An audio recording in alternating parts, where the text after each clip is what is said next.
Hey, what's going on, everybody? I hope you guys are doing well wherever you may be. My name is Siraj. This is Red in the Head, and do me a favor. Do me a favor. Hit that like if you loved that comeback from yesterday. Woo! Liverpool 2, Fulham 2. Our unbeaten run continues. And you know what?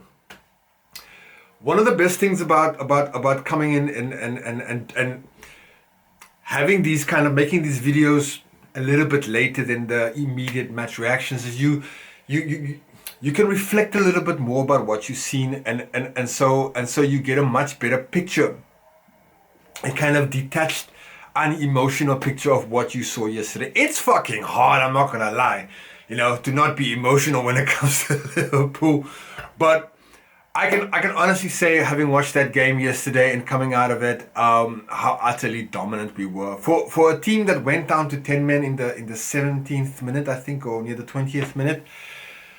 That was excellent. We can talk about Ryan Gravenberch playing in the centre back role. This kid just surprises me all the freaking time. We can talk about why we went for the winner when a draw was certainly on the cards, and then then Fulham scored, making it 2-1. So I honestly, there's so much to really unpack about this game. Listen, do me a favor, if you're new and you like, please subscribe. Other than that, do the like, share thingy. This helps the algorithm, all that lovely other stuff. Can we just take a moment to just appreciate Ryan Gravenberch? He strikes me as the kind of player that even if you put him in goal, he's gonna give you 200%. And so seeing him after a really calamitous start. Oh Lord, again. When Robbo got sent off, and Gravenberch was because we don't have any defenders. Arne Slot said it like a week or two ago. He's got 4 positions and he's got 5 defenders. We don't even have a left back on the bench. Costa Simbikas was sitting there, but he's obviously still injured. So the question was then asked, do you move Joe Gomez over to the left? Do you keep him in the centre half? Do you bring in GW14? And I think putting Ryan Gravenberch into the defense told me that he doesn't think that GW14 is there, and I can agree. And I'm going to come back to GW14 because there's a lot I want to kind of say about that kid. But let's just quickly talk about Ryan Gravenberch, who was my man of the match. And you know what? He is my number 1 candidate so far for player of the season for Liverpool. He was fantastic. Even being able, obviously he's a tall guy. So, with Van Dijk, the two of them could really battle for those aerial duels. But just in and out of possession, I thought he was excellent. He continues to show what value he is for the team. So long may it continue. So my initial reaction when I saw Andy Robertson get sent off is I was pissing, I was fuming. I was like, what the fuck, you let the goal in, you didn't, all that kind of shit, right? But then you realize he actually was playing with an injury and wanted to continue playing. And you know what? I'm always behind a player that wants to, just run off the injury. Because sometimes, it could hurt, but, if you've played the game, sometimes you just need to kind of run through it for 5 minutes and then it's fine again. But clearly, that little knock, a horrible knock, I don't understand why the Fulham player wasn't sent off. But you know what? I'm not here to fucking talk about those referees again because they are, we're not going to get into that. But realizing then afterwards that Robbo was playing with an injury, and so that obviously had to happen. And I thought to myself, you know what, Robbo, maybe let that guy go through and then you stay on the pitch. But ultimately, I think in the end he had to make the tackle. It's a straight red. I have no qualms about that. He had to go. Listen, maybe what we do is we just kind of hang back, kind of see this period out, this period after halftime.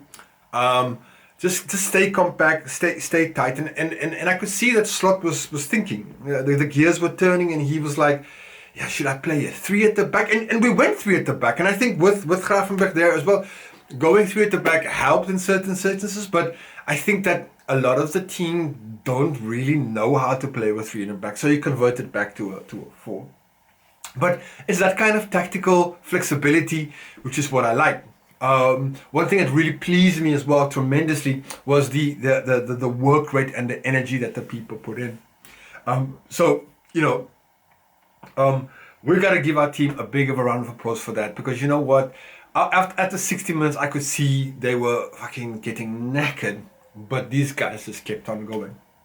And me as a supporter shouting, play for the draw! Play for the draw at 1-1, play for the draw. And then I just hear Arne Slot say, go for it, go for it. You know what? That's why he gets paid the big bucks, and I'm just the guy here making videos on YouTube. So, proves he was right.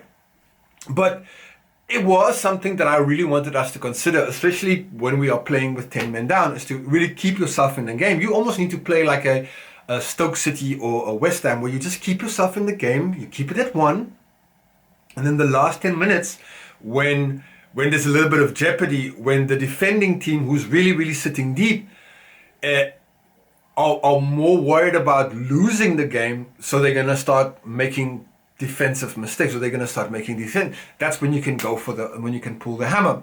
But we didn't, and we got exposed again on the counter attack. And I honestly, this was one of those kind of like moments where I think that Jarell Kwanzaa has, he's really struggling for form, and he's really struggling for confidence. And I understand now why Slot didn't want to put Kwanzaa in that first half. He was really trying to protect the kid, and fair play to him, because I think they would have torn him into a million pieces. I think keeping us kind of in the game, playing period by period, I think that was the best strategy.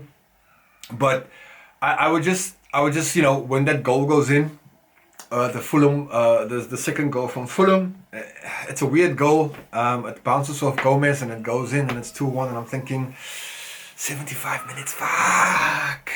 Okay, what are we going to do now? But credit to the team. They kept on going, they kept on going, they kept on going, they kept on pushing. We bring in Diogo Jota.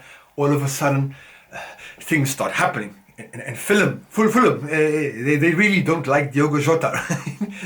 So Fulham starts panicking, and Diogo Jota sends the keeper the wrong way, like he's taking a penalty on the edge of the box. And he makes it 2-2. And so the question then is, do you keep what you have, or do you go for it? And you know what? We had opportunity to really go out and win it. I think it would have been a massive statement if Liverpool won yesterday. But unfortunately, or fortunately, the football gods kept us humble. Luckily for us, the football gods kept Arsenal humble as well. Hold that, you fuckers. Everton at the Emirates. You can't even fucking deal with that. And these Arsenal fans are talking about Liverpool's aren't at their level. No, we're not at your level, son. Because if you were 10 men behind, you would play for a draw. We play for a victory. That's the mentality difference between Liverpool and Arsenal. And that'll always be the mentality. Arsenal is happy with fourth.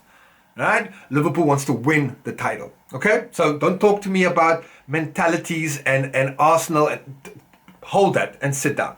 Anyways, that's all airtime I'm going to give to those annoying Arsenal fans getting in touch with me all week. So I think the most important thing that the takeaway for me was really how we just absolutely dominated Fulham. And look, you know what? Maybe Fulham just said like, look, we'll just kind of play for the counter attack. And you know what? Fulham's tactics work. I think they played a brilliant away game.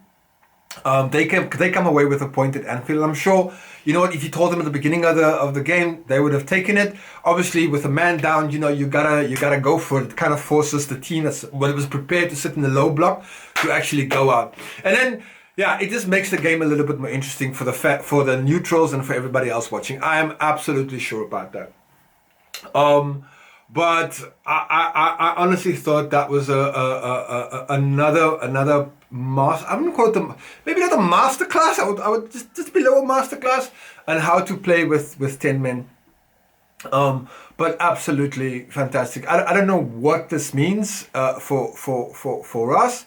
I I think the result is a lot more palatable than after hearing Arsenal's result. Obviously, you need to see what happens with Chelsea today.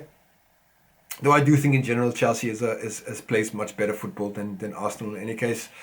You've got City up against United. I still can't count City out. You just can't. Okay? So unless they're in fucking 14th place, there's no ways I'm not looking over my shoulder at City. But anyways, Reds, what a game. What a game. I think, the last thing, I just want to kind of just, and it's an appeal to all of us, right? I've been seeing online the last week after the Newcastle game, there's a lot of kind of finger pointing, there's a lot of Darwin Núñez didn't do this, and Robbo did that, and Joel Kwanzaa is this and this and that.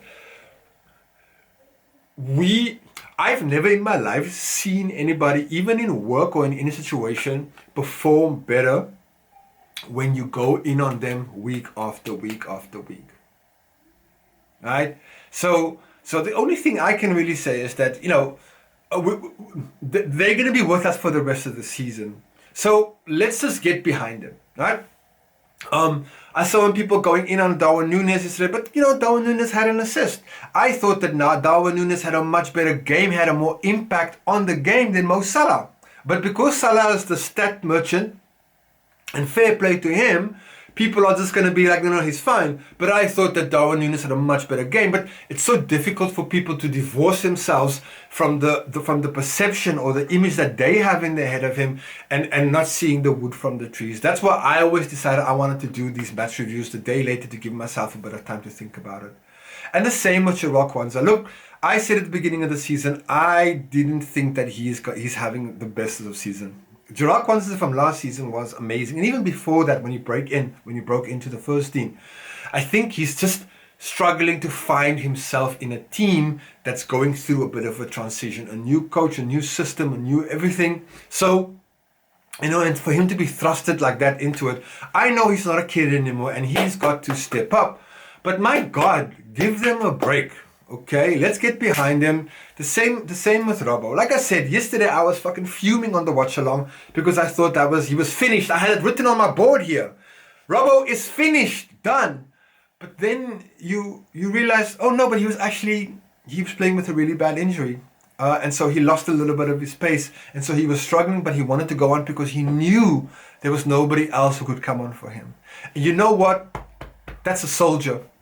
And we need fucking soldiers. We need killers for this title challenge.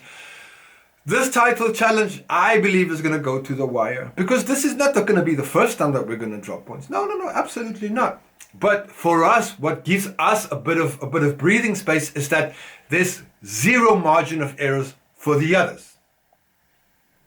So let's take that, Reds. Let's get behind up. I know you guys are fine. I'm just saying, I just wanted to get that off my chest and really talk about it, because I do think it can be really, really toxic, But far be it from me to tell you how you should feel. Let me know what you think about the game. Was the glass half full? Was the glass half empty? Let me know what you guys think about that. Anyways. Whew. It's on to the next one. Who we got next? We got Tottenham Hotspurs in 1 week's time at White Hart Lane. At 3 Point Lane!